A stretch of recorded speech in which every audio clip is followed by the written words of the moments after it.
I have been documenting the potato growth in these 16 grow bags that I have along the greenhouse wall here, and they've done really well growing in soil cubed, and I've harvested from some, but I didn't get around to getting to all of them. And now I have new growth coming up. Here we are in October, and so this will continue to grow until frost kills it back in another month or so, and the potatoes will be fine until it gets really cold. But with grow bags where they have the exposed surface, those potatoes run the risk of freezing, so you don't want that. You don't want to leave them in the soil too long.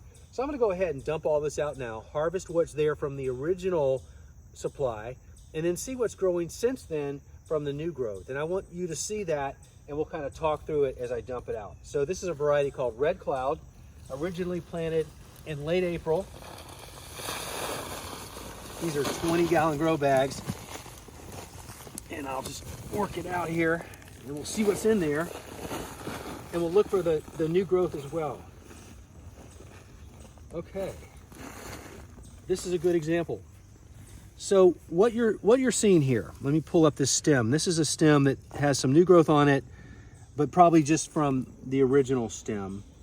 But that tuber at the bottom is called the mother tuber. That's one that I likely planted in the grow bag as a seed potato to produce, new potatoes. And so off the side of the stem above the mother tuber, these stolons produce these potatoes. Now, this is a recent one. This is probably on secondary growth because it's so small, but this will continue to grow as long as there's leaf matter above it to photosynthesize and provide energy there. So you're getting basically two harvests by not harvesting after the first round.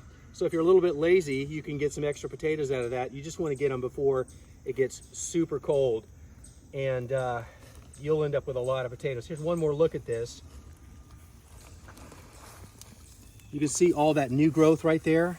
That's a really good example of what I'm talking about that's coming up in this secondary flush of growth. Those stolons are coming out right from the main stems and producing those new potatoes, and that's recent. That didn't happen back in the summertime when the original dieback occurred. Very interesting, but a lot of great potatoes here. And by the way, these are edible too, and just as delicious.